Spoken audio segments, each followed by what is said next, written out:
Hope everybody had a good weekend.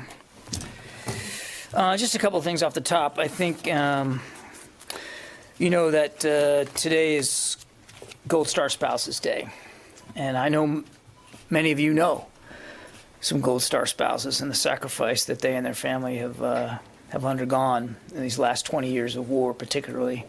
And on behalf of the department, the Secretary just wants to recognize the sacrifice that Gold Star spouses have endured, continue to endure, the grief that they still suffer, and the resilience that so many of them have shown in the face of tragedy. So it's a good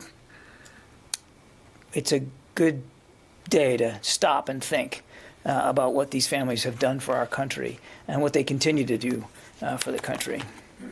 Speaking of what families do for the country, April is also designated as the month of the military child, underscoring the important role that military children play in our armed forces community. So we're grateful as well for all that our military children do every day to make our families whole. And to contribute in their own way to stability and security and happiness in the military home. And we're grateful for all the moves and all the time away from mom and or dad that they have to endure, and we're grateful as well for them. So with that, let's taking questions. I don't think I've got Bob or Lita on the phone, so Jen, we'll go with you first. So I have two questions, John. I'd like to follow up on the Fort Sill sexual assault investigation that the Army's carrying out. There were reports that up to 22 soldiers have been suspended. Is that accurate? And some are calling this Fort Hood 2.0. Is that an accurate description? Are you concerned that there's a kind of sexual assault environment down at Fort Sill that could have led to such a serious case? I can tell you the Secretary has been kept informed about the investigative efforts at Fort Sill. We obviously won't say anything from this podium that will get ahead of that investigation. So I'm not in a position to confirm specific actions that the Army has taken.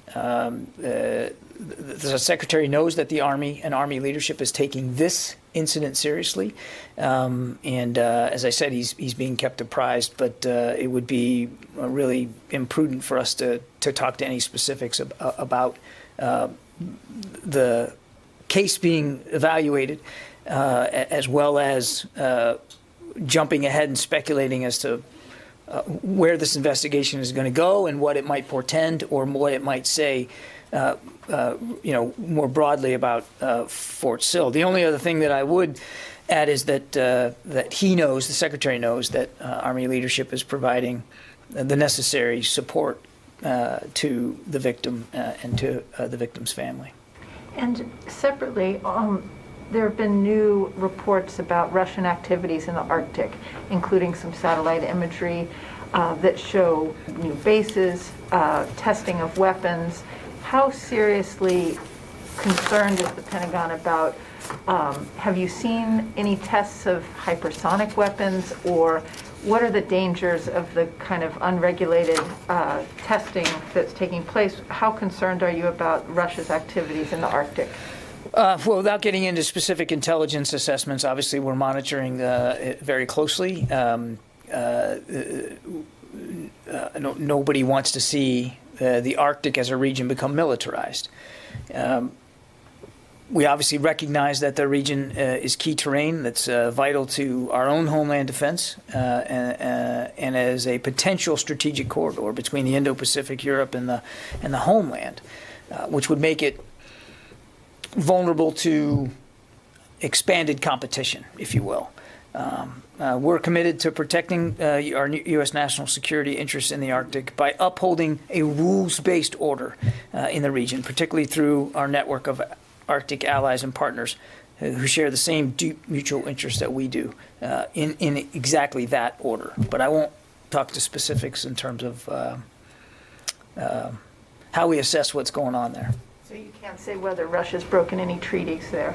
I think I've gone about as far as I'm going to be able to go today. Obviously, we're watching this, and as I said before, we have national security interests there that we know that we need to protect and defend, and As I said, nobody's interested in seeing the Arctic become militarized. On the phone, Idris. Thanks, John. If I could ask about the National Guard troops on the Capitol Hill, it does appear that the incident on Friday was sort of a lone wolf rather than, some sort of coordinated right-wing attack. Given what happened on Friday, do you anticipate a change in the Guard mission on the Capitol, or do you still expect all troops to, essentially be removed around mid-May? Well, there's an investigation ongoing, and certainly we're not going to get ahead of that. I don't have any changes to the mission of the National Guard troops that are on Capitol Hill to announce announce or to speak to today. And again, we, as the Secretary said on Friday, certainly extend our condolences to the family of the officer who was killed. Again, it's a reminder of how important our law enforcement people are, our personnel are, and we're grateful for the support that the National Guard is still able to provide and was able to provide that day. But as for specific outcomes that might come of this in terms of the National Guard mission, we're just not there yet. Tom? John, you said the Secretary would be meeting with the chiefs this week now that the stand down is over to get their sense of what they heard, what's coming up from the services. Do we expect any readout from his meeting with the chiefs? And also, what are the next steps here, if any? So the meeting hasn't happened, you're right. The Secretary does expect this week to meet with the service secretaries and service chiefs, as he does normally. But what we expect, at least a topic of conversation in this meeting, will be to get their feedback on how they conducted the stand down, what they learned, the experiences that they can pass on to him, and whatever lessons they might want to offer. I won't get ahead of the Secretary's decision space here. I'm sure that what he hears from the services will help inform whatever decisions he makes going forward. You also asked, will there be a readout? I fully expect that I'll be providing some sense of how that meeting went, and just in broad terms, what the Secretary learned. Okay. Yeah. Therese? Yes, sir. They just asked the question about the National Guard, there being any changes. But my question is not as far as the Guard goes, but as far as the fencing around the Capitol. Has there been any word on any changes? Are they going to put more fencing up after the incident that happened, or is there no changes to that as well? I'd refer you to the Capitol Police for that question, Therese. That's not a question for the National Guard or for the Pentagon, but for Capitol Police. Barb? On Afghanistan, so we now know a few days ago there was another Taliban attack that they claim credit for at FOB Chapman, which is a well-known location since the CIA lost so many people there. And there were, in fact, U.S. personnel at Chapman when the indirect fire attack occurred. Where does this leave the thoughts about whether it's even possible to trust the Taliban, since this is only the latest in an apparent series of attacks against bases where U.S. troops are? But in terms of this one alone, you're trying to negotiate, you're less than 30 days out, and they conduct another attack against a base where U.S. personnel are. Where does this leave the interest level in trying to negotiate with them and trying to even think about getting out by May 1st? I certainly won't speak for our negotiators and for the diplomats at the State Department. That process still continues. We still want to see a negotiated settlement to the end of this war. And it's clear to us here at the Department of Defense that our colleagues at the State Department and our negotiators are taking this seriously, and they continue to try to press for a diplomatic solution.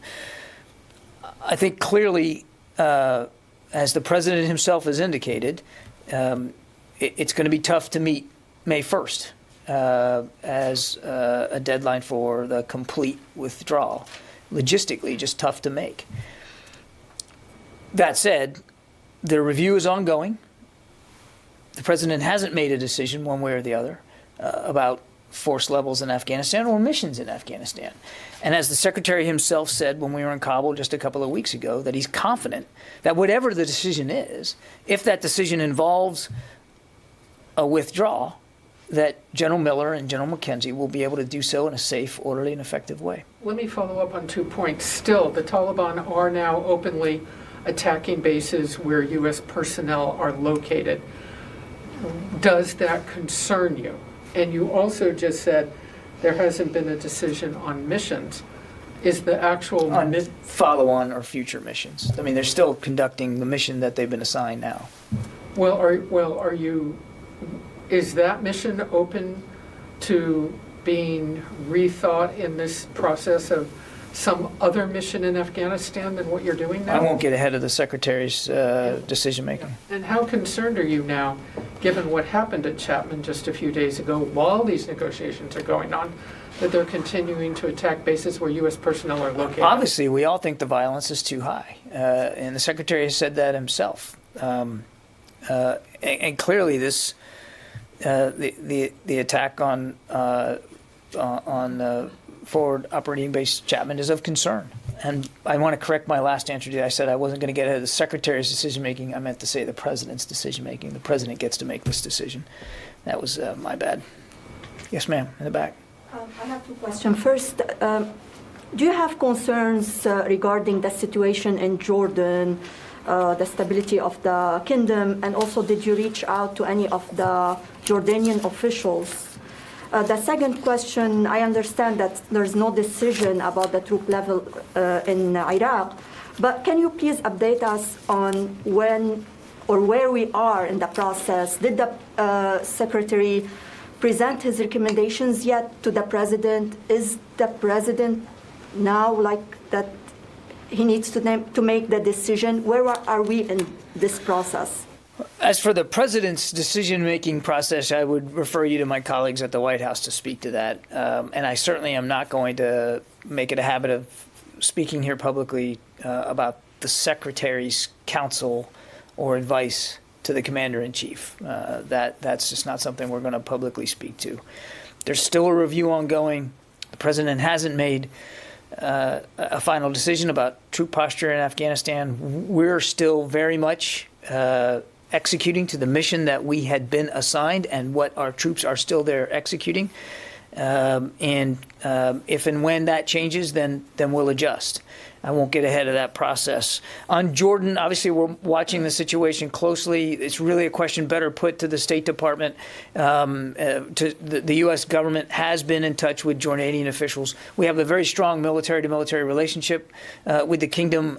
We obviously, our focus is on making sure that relationship and our shared security interests in the region remain foremost in our minds. Okay, Abraham? Yeah, thanks, Don. 2 questions. One, Southern Command announced the movement of some detainees at Gitmo to consolidate.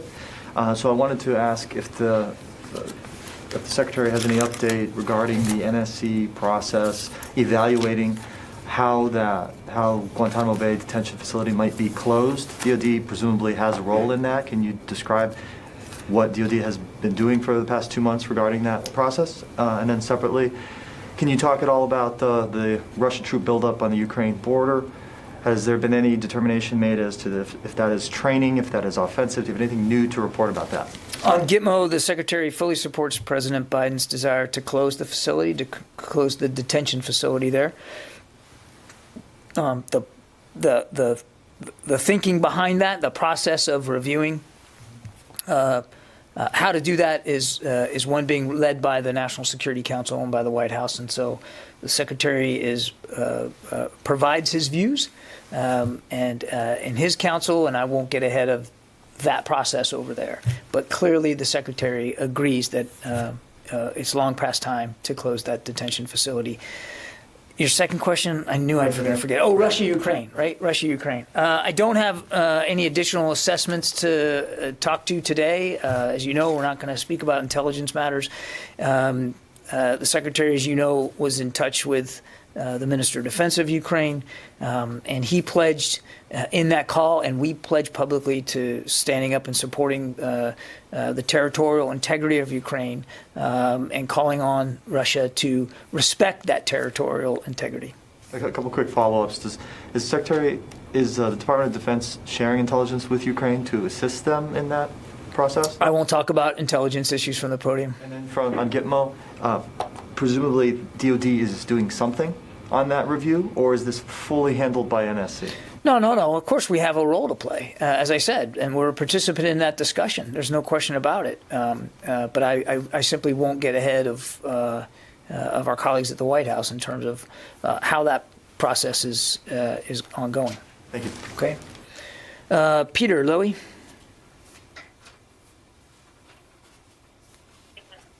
Hi, John. Thanks very much. There was a question about an hour ago in the State Department briefing about rejoining the Ottawa Treaty and the landmine ban. And while that would be a question for the administration, the State Department did say specifically on the use of landmines, we would refer you to the Department of Defense. So I'm following up on that and wondering what is the current Department of Defense landmine use policy, and why does the department still need/use them? Thanks. Let me get back to you, Peter. I'm going to take that question. I wasn't aware that question had been raised earlier today at the State Department. And rather than try to wing it here, I'm going to take that question. We'll get you an answer back. Thanks very much. You bet. Jared? Hi, John. Thanks for doing this. We've seen reports in the White House that said that the strategic dialogue with Iraq is supposed to be commencing this week. Have any department officials spoken with Iraqi officials ahead of the talks? And is the presence of 2,500 U.S. troops in Iraq on the table for these discussions? We routinely talk to our counterparts in Iraq, as you know, because we do have 2,500 or so troops there that are in a counter-ISIS mission which requires a deep partnership with our Iraqi security force partners. I'm not aware of any specific conversations that have occurred here from the department with respect to the strategic dialogue. It is really a process that is being handled by our State Department colleagues. But again, we share the Iraqi goal of having its security forces capable of defending Iraq's own sovereignty and of denying terrorist groups the use of Iraq as a base for operations. The coalition continues to support partner forces in Iraq and in Syria with advising air support, the provision of intelligence, surveillance, and reconnaissance, and conditions-based equipment divestments. Though ISIS is, by orders of magnitude, not the organization with the capability they once were, they are still a threat. And we are still on the ground in Iraq assisting and advising our Iraqi partners at their invitation to be there. Pierre. How should we see the movement of the carrier Eisenhower going to the CENTCOM area? And part of it seems that they are joining the fight against ISIS. You saw that over the weekend, USS Eisenhower and her associated strike group ships and aircraft formally entered into the Fifth Fleet, the Central Command, Navy Central Command area of operations. And they're there to support a myriad of tasking that General McKenzie might have for them there. And I won't get into the specifics of what that tasking might be over time, but it's a multi-mission set of capabilities that a carrier strike group brings. It also brings great flexibility. Yes. Thank you. I want to ask you about North Korea policy review. The last North Korea policy review. Last week, the national security advisors of the United States, Japan, and South Korea held a trilateral talk to complete the review. Then the joint statement mentioned they agreed to work together to enhance the deterrence on the Korean Peninsula. Do you expect a change of posture, military exercises, capabilities after officially finishing this review? Well, the review's ongoing, and so it'd be premature to speak to specific outcomes of that. Obviously, we're all committed to the denuclearization of North Korea and to security and stability on the peninsula. We always take a look, in any normal year, about the degree to which, the frequency with which, and the scope of military training around the world, but certainly there on the peninsula as well, to make sure that we're as ready as possible to deter and, if deterrence fails, to defeat any threat. We take our commitments to the alliance that we have with the Republic of Korea very, very seriously. And I just won't get ahead of a review that isn't complete yet. But we're all committed. And I think you saw coming out of Annapolis that our counterparts in Japan and South Korea share that same commitment. Thanks. Jared. Hi, John. I don't have a second question at this time. Oh, did I already ask you? Tom. Hey, John, thank you very much. I have two questions today. The first one comes from one of my superiors and one of my hosts at a station in Wisconsin in regards to the stand down. He asked me to ask you, if you have to remind people to follow their oath, doesn't that tell you the scope of the problem? Okay, and your second question? Second question is a more broad one, not regarding to any specific incident at the moment. As a former officer, I'm speaking to you, and thinking of your conversations with your colleagues, what is your reaction to when an order or a directive is issued and it is ignored, flaunted, or not obeyed? Well, those are two very interesting questions, Tom. I think, as we've said this before, extremism in the ranks is sadly not a new problem. And to some degree, you know, there's been elements in the ranks since the Civil War.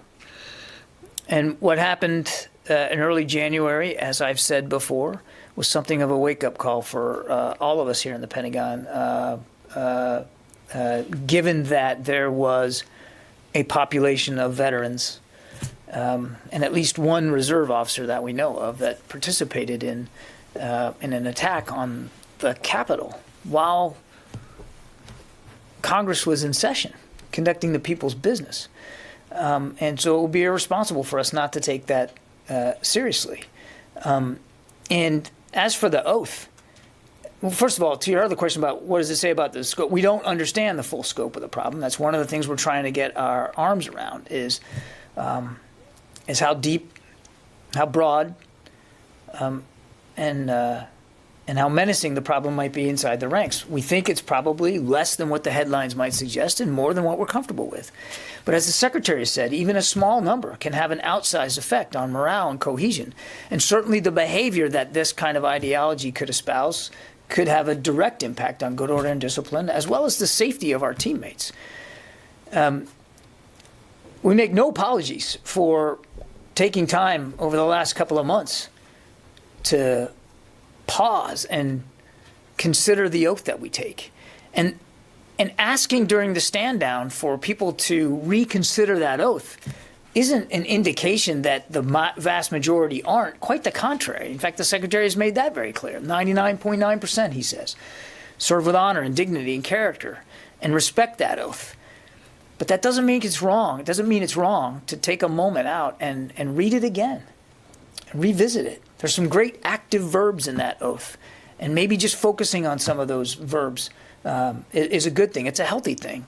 Many of us, and I'm no longer in uniform, but certainly over the course of my military career, I had to take that oath many, many times.